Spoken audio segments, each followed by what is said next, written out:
ఏపీలో జరిగినటువంటి లిక్కర్ స్కామ్లో నిన్న ఒక పెను సంచలనమే చోటు చేసుకుందని చెప్పొచ్చు. మనం ఇప్పటికే ఎన్ఫోర్స్మెంట్ డైరెక్టరేట్ రంగంలోకి దిగిందని ఇప్పటికే మనం చెప్పాం. సిట్ నుంచి అన్ని ఆధారాలు తీసుకుని విచారణ ప్రారంభించిందని చెప్పాం. అయితే అనూహ్యంగా దీని మీద విచారణ చేసినటువంటి ఈడీ దాదాపుగా 441 కోట్ల రూపాయల ఆస్తులను జప్తు చేస్తూ నిన్న ఈడీ అధికారిక ప్రకటన కూడా విడుదల చేసింది. ఈ ఆస్తుల జప్తు అనేది వైసీపీని ఒక రకంగా కుదిపేసింది అని చెప్పొచ్చు. ఎందుకంటే ఇదే లిక్కర్ స్కామ్లో జగన్మోహన్ రెడ్డి పాత్ర ఉందని కూడా సిట్ అధికారులు తేల్చి చెప్పారు. ముడుపులన్నీ కూడా ఆయనకు కూడా అందాయని గతంలోనే ఆరోపణలు ఉన్న నేపథ్యంలో ఇప్పుడు కీలక వ్యక్తులు ఆస్తులు జప్తు చేయడంతో వైసీపీ శిబిరంలో వణుకు మొదలైంది. ఇది ఎక్కడ జగన్ మెడకు చుట్టుకుంటుంది అనే భయం, జగన్ ఆస్తుల వరకు ఎన్ఫోర్స్మెంట్ డైరెక్టరేట్ వస్తుంది అనే భయం ఇప్పుడు వైసీపీ నేతల్లో అయితే కొట్టొచ్చినట్టుగా కనపడుతుంది. కింగ్ పిన్గా చెప్పుకునే రాజు కసిరెడ్డి, అలాగే నాడు ఎండీగా ఉన్నటువంటి వాసుదేవరెడ్డితో పాటు మరొక కీలక వ్యక్తి అయినటువంటి బూనేటి చాణిక్య, ఇలా ముగ్గురికి చెందినటువంటి ఆస్తులు, వాళ్ళ బంధువులకు చెందినటువంటి ఆస్తులు, స్థిర చరాస్తులు రెండూ కూడా ఎన్ఫోర్స్మెంట్ డైరెక్టరేట్ జప్తు చేసింది. మొత్తంగా 3,500 కోట్ల రూపాయల స్కామ్ జరిగిందని చెప్పి అనుమానాలు ఉన్నప్పటికీ ఇప్పటికీ దాదాపుగా 1,050 కోట్ల రూపాయల స్కామ్ను అయితే వెలికి తీశారు. దీనికి సంబంధించిన అన్ని ఆధారాలను కూడా ఎన్ఫోర్స్మెంట్ డైరెక్టరేట్ అయితే పట్టుకుంది. ఈ 441 కోట్ల రూపాయలు కూడా లిక్కర్ స్కామ్లో దోచుకున్న సొమ్ముగా ఎన్ఫోర్స్మెంట్ డైరెక్టరేట్ గుర్తించి నిన్న దాన్ని జప్తు చేయడం అయితే జరిగింది. వాస్తవానికి ఆస్తుల జప్తు అనేది వైసీపీకి కొత్త కాదు. జగన్మోహన్ రెడ్డి ఆస్తులు కూడా గతంలో ఈడీ జప్తు చేసింది. జగన్మోహన్ రెడ్డి 43,000 కోట్ల అక్రమాస్తుల కేసులో జైల్లో ఉన్న సమయంలో జగన్మోహన్ రెడ్డి ఆస్తులను కూడా అప్పట్లో ఎన్ఫోర్స్మెంట్ డైరెక్టరేట్ జప్తు చేసింది. సో ఇప్పుడు లిక్కర్ స్కామ్లో ఆ సొమ్మంతా కూడా, అంటే ఇప్పుడు జప్తు చేసిన ఆస్తి అంతా కూడా గతంలో లిక్కర్ స్కామ్ ద్వారా సంపాదించిన అక్రమ సొమ్ముగా గుర్తించి దాన్ని మొత్తాన్ని కూడా ఈడీ అయితే జప్తు చేయడం జరిగింది. స్థిర చరాస్తులు అంటే వారి బ్యాంకు ఖాతాలు కావచ్చు, ఫిక్స్డ్ డిపాజిట్లు కావచ్చు, గోల్డ్ రూపంలో ఉన్నాయి కావచ్చు, అలాగే భూములు ప్లాట్ల రూపంలో ఉన్నాయి కావచ్చు, వీటన్నిటినీ కూడా జప్తు చేస్తూ నిన్న స్వయంగా ఈడీనే ఒక ప్రకటన అయితే విడుదల చేయడం జరిగింది. ఇప్పుడు అందరిలో ఒక చర్చ మొదలైంది. ఏంటంటే వీళ్ళే 441 కోట్ల రూపాయలు కొట్టేస్తే జగన్ ఎంత కొట్టేశాడు? వీళ్ళు కింద పనిచేసేవాళ్ళు జగన్మోహన్ రెడ్డికి సొమ్ము చేరటానికో లేదా కింగ్ పిన్కి సొమ్ము చేరటానికో సహకరించిన వాళ్ళే వీళ్ళ దగ్గరే 440 కోట్లు ఉంటే మరి అసలు వ్యక్తి దగ్గర ఎంత ఉండాలి? జగన్మోహన్ రెడ్డి ఎంత కొట్టేసి ఉంటాడు ఈ స్కామ్లో? ఇప్పుడు ఈ చర్చ అనేది బయట ప్రజల్లో నడుస్తుంది. సో దానికి త్వరలోనే సమాధానం చెప్పుద్ది. ఈడీ ఏమి ఇక్కడ తాగదు. నేను గతంలో వీడియో చేసిన సందర్భంలో కూడా చెప్పా, సిబిఐ కేసు వేరు, ఈడీ కేసు వేరు. మీకు చంద్రబాబు గారిని అరెస్ట్ చేసినప్పటికీ ఫర్ ఎగ్జాంపుల్ చెప్తా, నేను చంద్రబాబు గారిని అరెస్ట్ చేసి జగన్మోహన్ రెడ్డి అవినీతి జరిగిందన్నాడు. కానీ కోర్టు 58 రోజుల తర్వాత చంద్రబాబు గారిని విడుదల చేసేటప్పుడు 53 రోజులు అనుకుంటా విడుదల చేసే సమయంలో కోర్టు మాట చెప్పింది, ఇన్ని రోజుల్లో ఎక్కడా కూడా మనీ ట్రయల్ను నిరూపించలేకపోయారు. అంటే అవినీతి జరిగిందని ఆరోపణలు చేశారు, కానీ ఆ సొమ్ము ఎక్కడి నుంచి ఎక్కడికి వెళ్ళింది, ఎవరి ఖాతాల్లో ఉందనేది అప్పుడు ఏసీబీ నిరూపించలేకపోయింది. కాబట్టి చంద్రబాబు గారిని విడుదల చేస్తున్నామని చెప్పి అప్పట్లో కోర్టు ప్రకటించింది. కానీ ఇక్కడ సొమ్ము మొత్తాన్ని కూడా నిరూపించారు. రూట్ మ్యాపింగ్ పక్కాగా కోర్టు ముందు ఉంచారు. దీన్నే మనీ ట్రయల్ అంటారు. సో మనీ ట్రయల్ని కోర్టులో నిరూపించారు. వీళ్ళు జప్తు చేసిన 441 కోట్ల రూపాయలు కూడా ఖచ్చితంగా లిక్కర్ సొమ్మేనని నిర్ధారించిన తరువాతే వాళ్ళు పక్కా ఆధారాలతో ఆస్తులు జప్తు చేశారు. అంటే ఒక ఫేక్ కేసుకి రియల్ కేసుకి మధ్య డిఫరెన్స్ ఏంటంటే ఇదే. జగన్మోహన్ రెడ్డి 53 రోజుల పాటు జైల్లో పెట్టి చంద్రబాబు గారి మీద చేసిన అవినీతికి సంబంధించి ₹1 ఇదిగో ఇక్కడ నుంచి ఇక్కడికి వెళ్ళిందని నిరూపించాల. ఎక్కడ ఆధారాలు లేవు దానికి, కానీ ఆయన జైల్లో పెట్టారు. కానీ ఇక్కడ లిక్కర్ స్కామ్లో పక్కా ఆధారాలు ఉన్నాయి. చంద్రబాబు గారు కూడా చాలా పకడ్బందీగా ఈ కేసులో ఇన్వెస్టిగేషన్ మొత్తం పూర్తయ్యే వరకు కూడా ఎవరి జోలికి ఎందుకు వెళ్ళలేదు ఆయనంటే పక్కా ఆధారాలు సేకరించే వరకు ఎవరి జోలికి వెళ్ళొద్దనే ఉద్దేశంతోనే ఎవరి జోలికి వెళ్ళాల. కానీ ఈరోజు ఎన్ఫోర్స్మెంట్ డైరెక్టరేట్ అయితే పక్కా ఆధారాలతో ఆస్తులు అయితే జప్తు చేసింది. సో దీనికి సంబంధించిన వార్త వచ్చింది, ఒకసారి చూద్దాం. 441 కోట్ల ఆస్తుల జప్తు. మద్యం కుంభకోణంలో ఈడీ చర్య. 3,500 కోట్ల లంచాలు వసూలు చేశారు. 1,048 కోట్లకు మూలాలు వెలుగులోకి. ఈ అక్రమ సొత్తుతో స్థిరాస్తి రంగంలో భారీగా పెట్టుబడులు, మనీ లాండరింగ్ ద్వారా లంచాల డబ్బు మళ్లించారన్న ఈడీ. సో ఇవన్నీ నేను చెప్పే కాదు, ఈడీ ఏం చెప్తుందంటే మొత్తం స్కాము 3,500 కోట్లు అనే మాట వాస్తవం. దానిలో ఇప్పటి వరకు ఎంత ఆధారాలు వెలికితీశారు అంటే 1048 కోట్లకు సంబంధించిన ఆధారాలు ఇప్పటి వరకు ఈడీ బయటికి లాగింది. అంటే విచారణ ఇంకా పూర్తవలా, దాదాపుగా ఇంకా 2500 కోట్ల రూపాయలకు సంబంధించినటువంటి ఆధారాలు ఈడీ బయటికి లాగాల్సి ఉంది. సో విచారణ సాగుతుంది. ఇకపోతే ఈ అక్రమ సొత్తుతోనే ఇప్పుడు మనం జప్తు చేసినటువంటి ఈ 441 కోట్లు కూడా ఈ అక్రమ సొత్తుతోనే స్థిరాస్తి రంగంలో పెట్టుబడులు పెట్టారని చెప్పి ఆ ఈడీ నిర్ధారించింది. సో మనీ లాండరింగ్ ద్వారా లంచాల డబ్బు మళ్లించారనేది కూడా ఈడీ చేస్తున్నటువంటి ఆరోపణ. వైకాపా హయాంలో జరిగిన 1000 కోట్ల మద్యం కుంభకోణం కేసులో కీలక పరిణామం చోటు చేసుకుంది.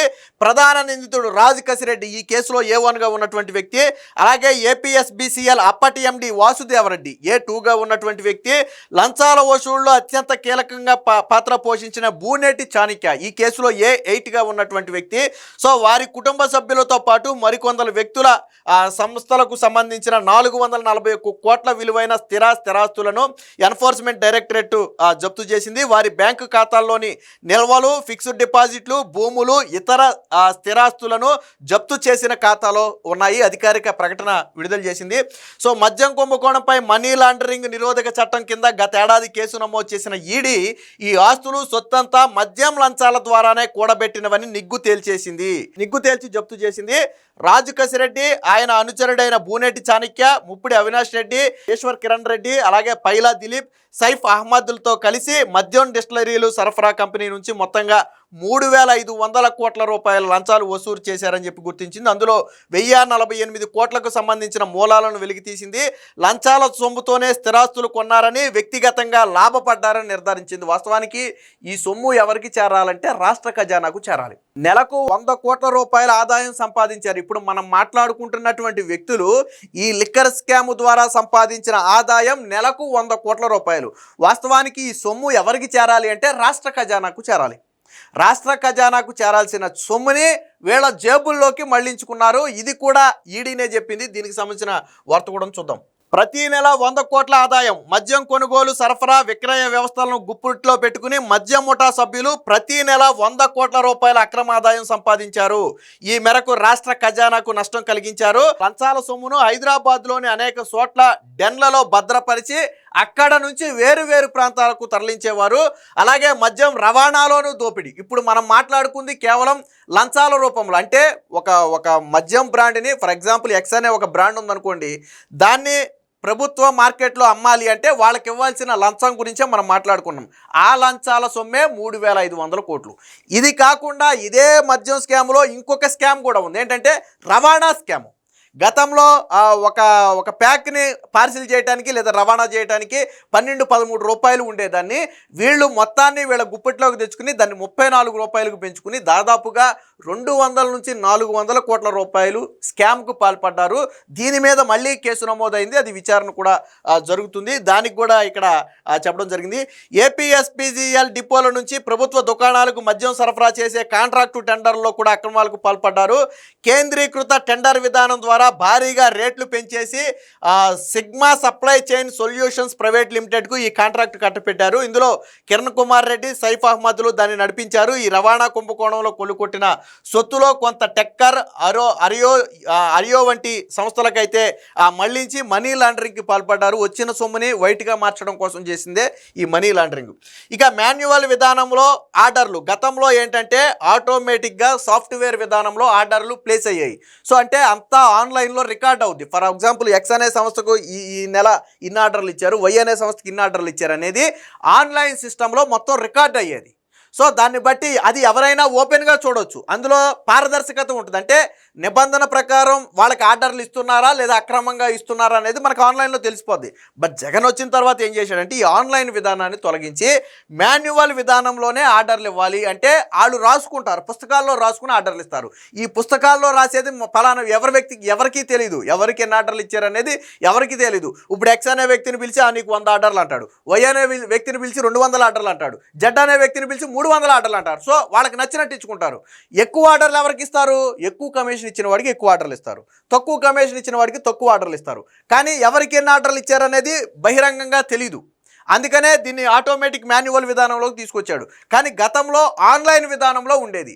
ఎవరికి ఎన్ని ఆర్డర్లు ఇచ్చారు, ఏ నెల ఎన్ని ఆర్డర్లు ఇచ్చారు అనేది అందరూ, మీరు నేను కూడా వెళ్ళిపోయి సైట్లోకి వెళ్ళి ఓపెన్ చేసి చూసుకోవచ్చు. గత విధానం అది.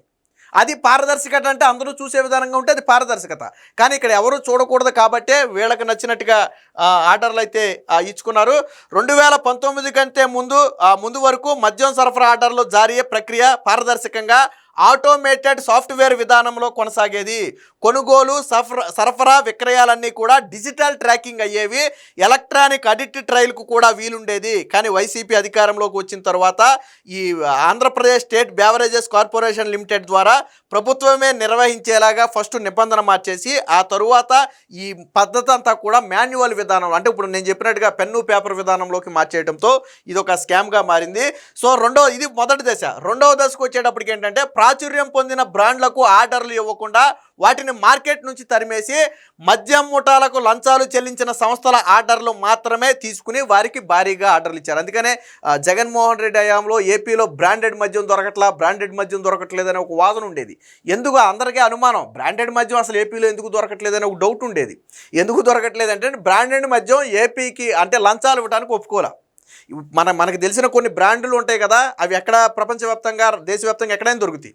సో అవి ఎందుకు ఆంధ్రప్రదేశ్లో దొరకలేదంటే వాళ్ళు లంచాలు ఇవ్వాలా. ఆంధ్రప్రదేశ్లో వాళ్ళు జగన్కి లంచాలు ఇవ్వని వాళ్ళని జగన్మోహన్ రెడ్డి ఏం చేశాడు, ఆటోమేటిక్గా రాష్ట్రం నుంచి తరిమేశాడు. సో వాళ్ళ ఉద్దేశం ఏంటి, నువ్వు తరిమేస్తే మేము వేరే రాష్ట్రంలో వ్యాపారం చేసుకుంటాం అనేది వాళ్ళ ఉద్దేశం. అందుకనే చీప్ లిక్కర్ లాంటి బ్రాండ్లను తీసుకొచ్చి ఎందుకు పెట్టాడు అంటే వాళ్ళు లంచాలు ఇచ్చారు. వాళ్ళదేం పోయింది, 100 రూపాయలకు అమ్మాల్సింది 150 రూపాయలకు అమ్ముతాడు, ఆ 50 రూపాయల లంచం జగన్కి ఇస్తాడు. వాళ్ళదేం పోలేదు కదా, పోయేది ఎవరు, ప్రజలు పోతారు ఇక్కడ. సో రెండోది అది. ఇక మూడో స్టెప్లో ఏం జరిగిందో చూడండి. మద్యం సరఫరా ఆర్డర్లు దక్కాలంటే ఒక్కో కేసు మూల ధరలో 15 నుంచి 20% ముడుపులు చెల్లించాలి. ఫర్ ఎగ్జాంపుల్ ఒక కేసు ధర 1,00,000 రూపాయలు అనుకోండి, 15,000 నుంచి 20,000 లంచం ఇవ్వాలి. ఇస్తే మాత్రమే ఆ ఆర్డర్లను ప్లేస్ చేయడానికి అవకాశం ఉంటుంది. అది మూడో దశ. ఇక నాలుగో దశలోకి వచ్చేటప్పటికి రాజకసిరెడ్డి, బూనేటి చాణక్యతో పాటు మరికొంతమంది కలిసి ఏం చేశారు, ఈ మొత్తం మద్యం సరఫరా ఆర్డర్లన్నింటినీ కూడా వాళ్ళ చేతిలో పెట్టుకుని వాళ్ళకు కావాల్సిన వాళ్ళకు జారీ చేసి మొత్తంగా చివరి వరకు 3,500 కోట్లు కొట్టేశారు. సో నాలుగో స్టెప్ ఇది. ఇక ఐదో స్టెప్కి వచ్చేటంటే మద్యం ముఠా సభ్యులు సొంతగా కొన్ని డిస్టిలరీలు ఏర్పాటు చేయడమే కాకుండా మరికొన్ని డిస్టిలరీలను వారి ఆధీనంలోకి తీసుకున్నారు. దీని ద్వారా కూడా అవినీతి చేశారు. అంటే వీళ్ళే కొన్ని సొంత డిస్టిలరీలు పెట్టుకుని వాటిని అమ్మటమే కాకుండా ఆల్రెడీ ఉన్న కొన్ని డిస్టిలరీలను బెదిరించి భయపెట్టి వీళ్ళ చేతుల్లోకి లాక్కుని దాన్ని కూడా వీళ్ళే మెయింటైన్ చేసి ఆ లాభాలు కూడా వీళ్ళే పొందారు. సో ఇలా స్టెప్ బై స్టెప్ ప్రతిదీ కూడా నిన్న ఈడీ అయితే వివరించడం జరిగింది. మొత్తంగా ఏది ఏమైనా ఈ లిక్కర్ స్కామ్లో 441 కోట్ల రూపాయలు, అందులోనూ రాజకసిరెడ్డి ఎవరంటే జగన్మోహన్ రెడ్డి తీసుకొచ్చినటువంటి సలహాదారుడు. జగన్మోహన్ రెడ్డి సలహాదారుడిగా తీసుకొచ్చినటువంటి వ్యక్తి రాజకసిరెడ్డి. ఇప్పుడు జప్తు చేసిన ఆస్తుల్లో కీలకమైన భాగం ఆస్తులు రాజకసిరెడ్డికి చెందిన ఆస్తులే. సో దీన్నే జప్తు చేసింది. మరి జగన్మోహన్ రెడ్డి నోరు మెదపాల. ఎందుకంటే నువ్వు సలహాదారుడిగా తీసుకొచ్చి పెట్టినటువంటి ఒక వ్యక్తి ఈ లిక్కర్ దందా మొత్తం నడిపాడు అని కేసు పెట్టి అరెస్టు చేయటమే కాకుండా ఇప్పుడు అతని ఆస్తులు కూడా జప్తు చేశారు. అలాగే వాసుదేవరెడ్డి, ఎవరి వాసుదేవరెడ్డి, సెంట్రల్ రైల్వే సర్వీస్లో ఉన్నటువంటి వ్యక్తిని జగన్మోహన్ రెడ్డి తీసుకొచ్చి రాష్ట్రంలో పోస్టింగ్ ఇప్పించి 5 ఏళ్ల పాటు మార్చకుండా అదే పదవిలో కొనసాగించి చేపించుకున్నటువంటి వ్యక్తి. మరి జగన్మోహన్ రెడ్డి నోరు విప్పాలా. నీ హయాంలో పనిచేసిన అధికారి ఈరోజు ఆస్తులు జప్తుకు గురయ్యాడు, దానికి జగన్మోహన్ రెడ్డి సమాధానం చెప్పాలా. ఇలా జగన్మోహన్ రెడ్డి ప్రతి గతంలో మీకు గుర్తుందో లేదో, చంద్రబాబు గారి దగ్గర పనిచేసిన మాజీ పిఎస్ దగ్గర 2,000 రూపాయలు దొరికితే 2,000 కోట్లు దొరికినాయి అని సాక్షిలో ఒక ప్రకటన చేశారు. అప్పట్లో ఇన్కమ్ ట్యాక్స్ రైడ్ ఒకటి జరిగింది ఆ వ్యక్తి ఇంట్లో. అతను ఎప్పుడో చంద్రబాబు గారి హయాంలో ఎప్పుడో పనిచేశాడు, తర్వాత ఆయన రిటైర్డ్ అయిపోయాడు గతంలో. అంటే అప్పటికి ఎన్నేళ్ళు అయిందో కూడా తెలియదు మనకి. కానీ సాక్షిలో ఏం రాశారో తెలుసా, అతని దగ్గర కేవలం 2,000 రూపాయలు దొరికితే 2,000 కోట్లని సాక్షిలో ప్రకటన చేశాడు. సాక్షిలో 2,000 కోట్లు చంద్రబాబు నాయుడు మాజీ పిఎస్ ఇంట్లో 2,000 కోట్లు దొరికాయి, ఇది మొత్తం చంద్రబాబు సొత్తేనా అని క్వశ్చన్ మార్క్ పెట్టి వార్తలు రాశాడు. తర్వాత పంచనామా అంటే ఆ చివరిలో వాళ్ళు ఒక రిపోర్ట్ ఇస్తారు. అంటే వాళ్ళ దగ్గర ఏమేమి దొరికిందో వాళ్ళ ఇంట్లో అనేది ఒక రిపోర్ట్ ఇస్తారు. ఆ రిపోర్ట్లో దొరికిన క్యాష్ ఎంతో తెలుసా, 2,000 రూపాయలు. అక్షరాల 2,000 రూపాయలు దొరికితే దాన్ని 2,000 కోట్లు అని చెప్పి సాక్షిలో రాశాడు. ఎప్పుడో చంద్రబాబు గారి దగ్గర పనిచేసి మానేసిన వ్యక్తి దగ్గర నువ్వు 2,000 దొరికితేనే అలా రాసావే, మరి నీ దగ్గర పనిచేసి మానేయలేదు, ఇంకా ఫోర్స్లోనే ఉన్నారు. నీ దగ్గర పనిచేసిన వ్యక్తి స్కాముల్లో ఇరుక్కుపోయి నీతో సంబంధం ఉన్నది అన్న స్కాములోనే వీళ్ళు ఇంత దోచారు అని చెప్పి ఆస్తులు జప్తు చేస్తే మరి సాక్షిలో ఎందుకు రాయరు సాక్షిలో? చంద్రబాబు గారు పిఎస్ ఎప్పుడో మానేశాడు. ఇప్పుడు చంద్రబాబు గారి దగ్గర ఆయన 40 ఏళ్ల రాజకీయంలో ఎంతోమంది వస్తారు, తర్వాత రిటైర్ అయ్యి వెళ్ళిపోతారు. ఆ తర్వాత రిటైర్ అయ్యి వెళ్ళిపోయిన తర్వాత వాళ్ళు ఏదన్నా తప్పుకు పాల్పడితే దాన్ని కూడా చంద్రబాబు గారికి అంటగట్టే వీళ్ళు ఇప్పుడు మరి వీళ్ళది జగన్మోహన్ రెడ్డి దగ్గరే పనిచేసిన వ్యక్తికి ఎందుకు రాయరు దీని గురించి? సాక్షిలో ఎందుకు ఈ వార్త రాయరు? సాక్షిలో రాశారా? లిక్కర్ స్కామ్లో 441 కోట్లని మెయిన్ పేజీలో మీరు రాశారా? రాయలేదు. ఎందుకు రాయలేదు? ఎందుకంటే ఇదే లిక్కర్ స్కామ్లో జగన్మోహన్ రెడ్డి కూడా ఉన్నాడు కాబట్టి, ఆ దొరికిన వాళ్ళందరూ కూడా జగన్మోహన్ రెడ్డి మనుషులు కాబట్టి సాక్షిలో రాయరు. ఇది వీళ్ళ జర్నలిజం విలువలు ఇలాగుంటాయి. ఏదేమైనా మొత్తంగా ఈ ఆస్తుల జప్తు తర్వాత ఆ వైసీపీ వర్గంలో వణుకు మొదలైందనేది మాత్రం వాస్తవం.